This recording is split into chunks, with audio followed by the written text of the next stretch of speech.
C'est le vrai rapport au vrai. On est bien d'accord. Je l'ai dit, les deux devront bien en venir un jour à la vérité. J'avais quelque chose à ajouter. Bien sûr. Alors j'ai vu une main se lever. Peut-être qu'on peut donner le micro de la dame. Et il me semble que c'est là-bas au fond. Ah bah d'accord, vous y êtes déjà, d'accord. Ok, pardon. Non, la formulation initiale de madame, c'était le vrai et le faux. Je réagirais en ingénieur. Le propre du faux, c'est qu'il punit. C'est-à-dire que si j'ai une théorie de ma machine et qu'elle ne marche pas, ma théorie est fausse. Mais si elle marche, ça ne prouve pas que ma théorie est vraie.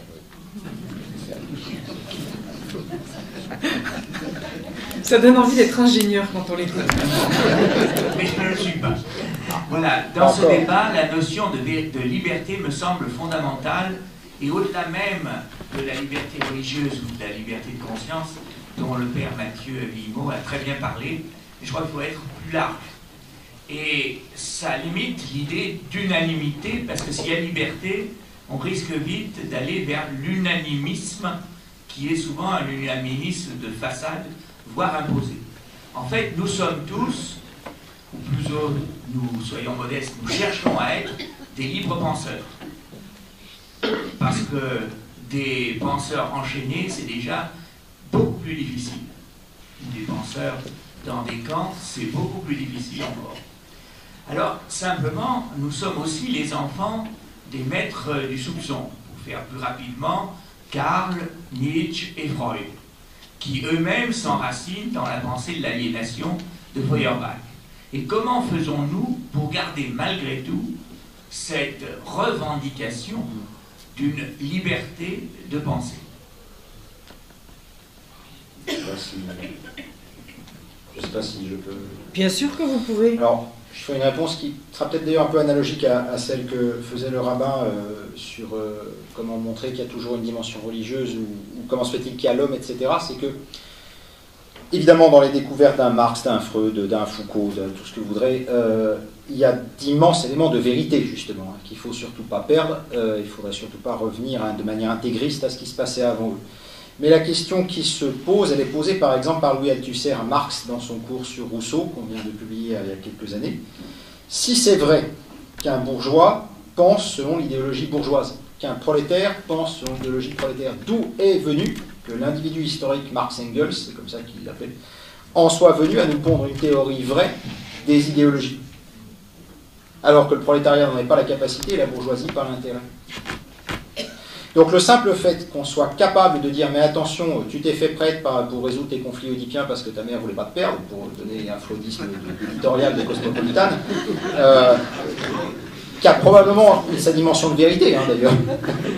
Mais le simple fait que je sois capable de le dire, de vous en faire rire, de vous en faire sentir qu'il y a peut-être une dimension de vérité, prouve qu'il y a et en moi et en vous une capacité de prise de distance et de transcendance par rapport à ça. Donc que ces phénomènes-là ne font pas que réfuter ni l'idée de vérité ni l'idée de liberté, et paradoxalement y appartiennent. Parce que l'homme n'est peut-être pas moins déterminé que mon chat, mais il a sur le chat la capacité à se rendre compte qu'il est déterminé, et déjà par le fait même, à en prendre une véritable distance, qui est et l'espace d'une question de vérité, et l'espace d'une liberté, d'une responsabilité. Merci.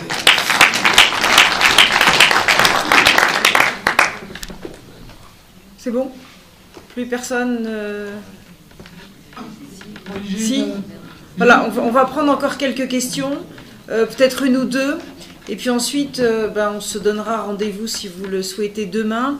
Juste avant de prendre la question de la personne qui voulait parler, simplement pour que je n'oublie pas de le faire, parce que j'ai déjà oublié de le faire à l'ouverture. En principe, ces soirées sont payantes, je mets le terme entre guillemets, je crois que c'est 5 € la conférence. Nous avons souhaité cette année, parce que la barbarie a frappé à notre porte et que nous considérons que le savoir est la plus belle arme que nous ayons en notre possession, simplement et symboliquement, eh bien nous avons souhaité que cette année 2015, les Nuits du Savoir soient gratuites. Donc, c'était pas une question financière, vous l'aurez bien compris, c'était une question de principe. Donc, vous pouvez venir demain, après-demain et après-après-demain à ces Nuits du Savoir. Plus nous serons nombreux et plus nous aurons raison de cette barbarie et nous ferons que le savoir continue d'avancer. Et je pense que, là encore, Je crois que c'est la plus belle réponse que nous pouvons donner, et avoir le plaisir d'avoir ces 3 personnalités à notre table et nous régaler, même si on ne comprend pas tout, mais il y a plein de choses. Waouh, de temps en temps, j'essayais de... Mais bon, c'est pas grave. Ce que j'en ai gardé en tout cas et ce que je vais ramener chez moi ce soir à la maison, c'est tellement magnifique que je trouve que ça vaut le coup. Donc, simplement, je vous le dis très simplement, si vous voulez venir, évidemment, vous êtes nos invités parce que partout, dans tous ces lieux de savoir, dans tous ces lieux de culture, vous êtes chez vous les bienvenus. Donc ça, c'était simplement pour conclure, avant de vous laisser la parole, donc pour pouvoir interroger ces hommes de science, de savoir, d'humanité et d'une certaine façon de vérité, même si j'ai un peu la sensation ce soir qu'on ne parle pas tous des mêmes vérités, mais en même temps, voilà, ça fait du bien de pouvoir les évoquer. Madame, monsieur... Monsieur. Alors j'ai une question, disons, d'un peu historique. On a parlé d'unanimité, on a parlé donc de majorité, qui est un moyen finalement d'approcher l'unanimité, et finalement on peut parler de démocratie. Et la Révolution française, après avoir en quelque sorte rejeté violemment le christianisme pour des raisons finalement politiques, pour des raisons historiques, a éprouvé le besoin de ramener Dieu, un Dieu laïque. On en parle assez rarement, le fameux, et même d'ailleurs par exemple l'église de Saint-Eustache qui était devenue un temple comme ça, ce Dieu laïque. Alors ma question c'est finalement, quelle vérité représente ce Dieu laïque? Est-ce qu'il existe aujourd'hui en France un Dieu laïque?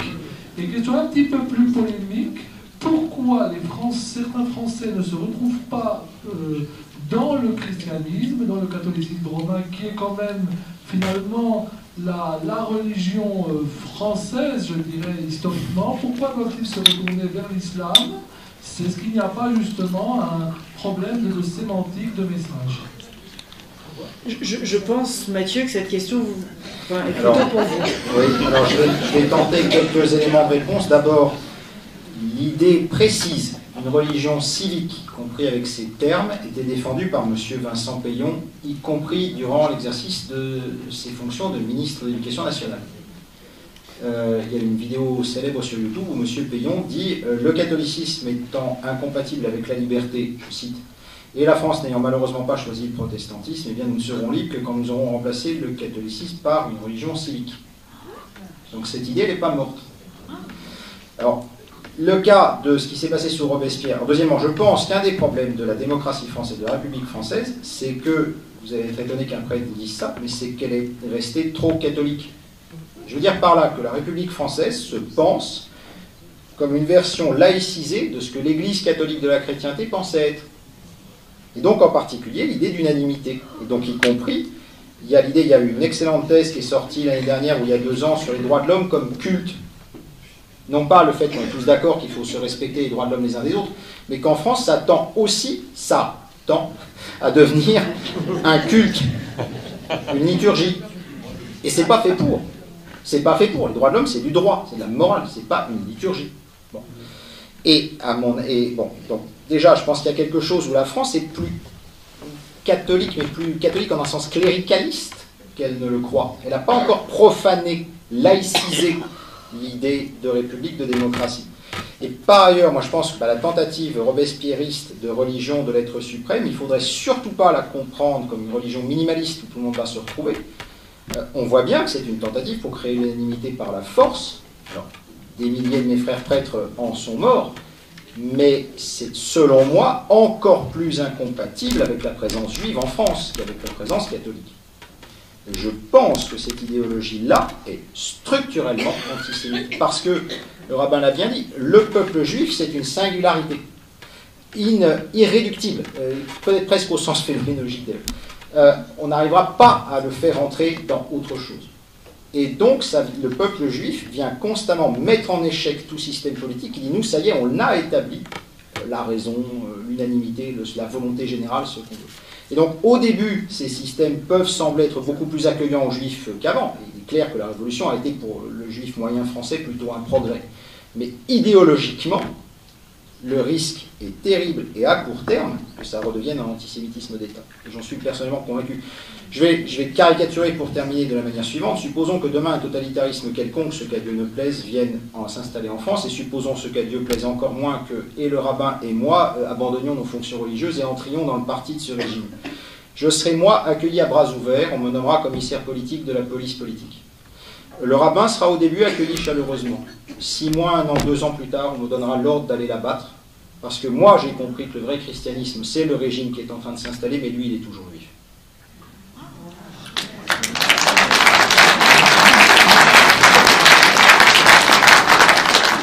Quelques mots de conclusion. Avant de laisser la parole à Raphaël pour quelques mots de conclusion aussi, on fait un tour de table. Dans le triangle des rites, des mythes et des tribus, ont manqué les rites. Je m'autorise à les citer parce que Régis Debray, le 12 janvier, a dit « Cet immense défilé montre que nous manquons de rites ». Le rite, c'est le faire ensemble. Et quand on fait ensemble, la vérité de ce qu'on fait ensemble est une évidence corporelle, affective, un échange de regards, le fait que l'on est ensemble. Cette salle est un rite. Eh bien, Mme Lévy a très bien dit, on est heureux d'être ensemble. Or, le rite est la chose que les hommes ont le plus perdu dans notre vie. En fait, ils en ont plein. Quand on voit le nombre de rites avec lesquels les adolescents vivent, avec leur foot, leur smartphone, leurs jeux vidéo, etc., leur vie est extrêmement ritualisée. Mais c'est des rites à peu près vides. C'est-à-dire que ça meuble le néant de leur relation. Tandis que des rites profondément ancrés dans une tradition, quand on reproduit le geste de ses ancêtres, quand on reproduit des gestes qui font sens, on véhicule une vérité qui s'impose parce qu'elle nous pénètre par la chair.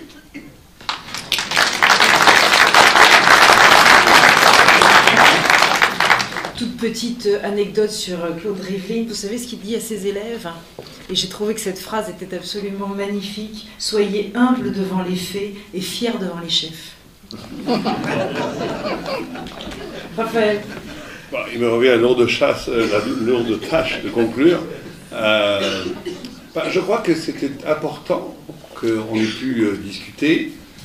Ça montre quand même qu'il y a une possibilité de communication. Et vous savez qu'il y a une très belle lettre de Maïmonide qui décrit justement le rapport entre la vérité, la foi, enfin, des grands thèmes classiques.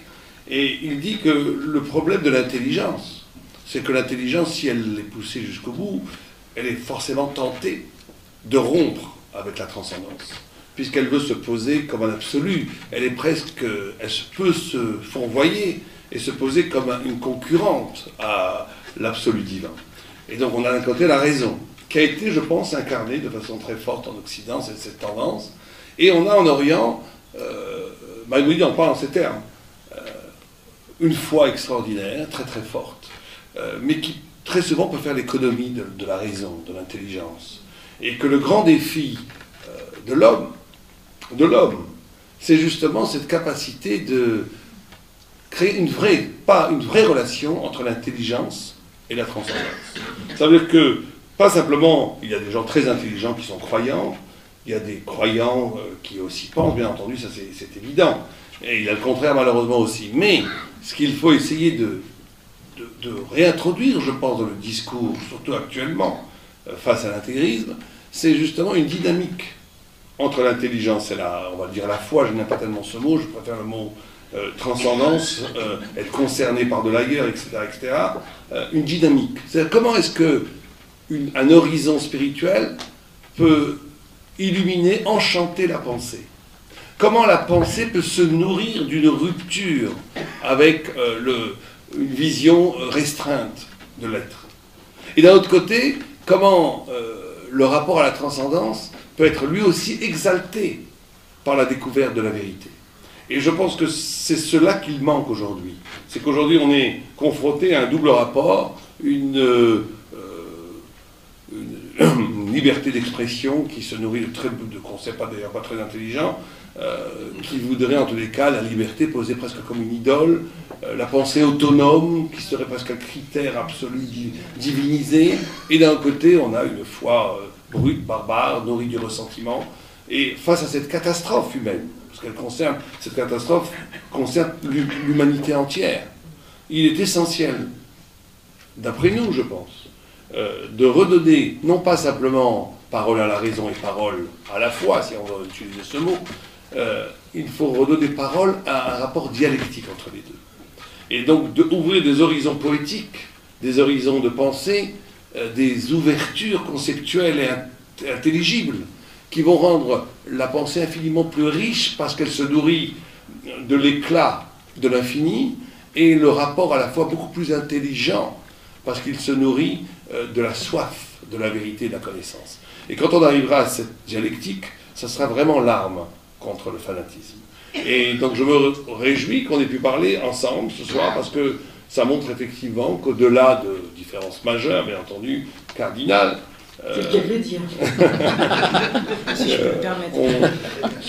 on a chaque humain, bien entendu, a une fraternité dans le fait qu'il est concerné par ces deux dimensions de la raison et de la foi, et cette fraternité rend possible le discours.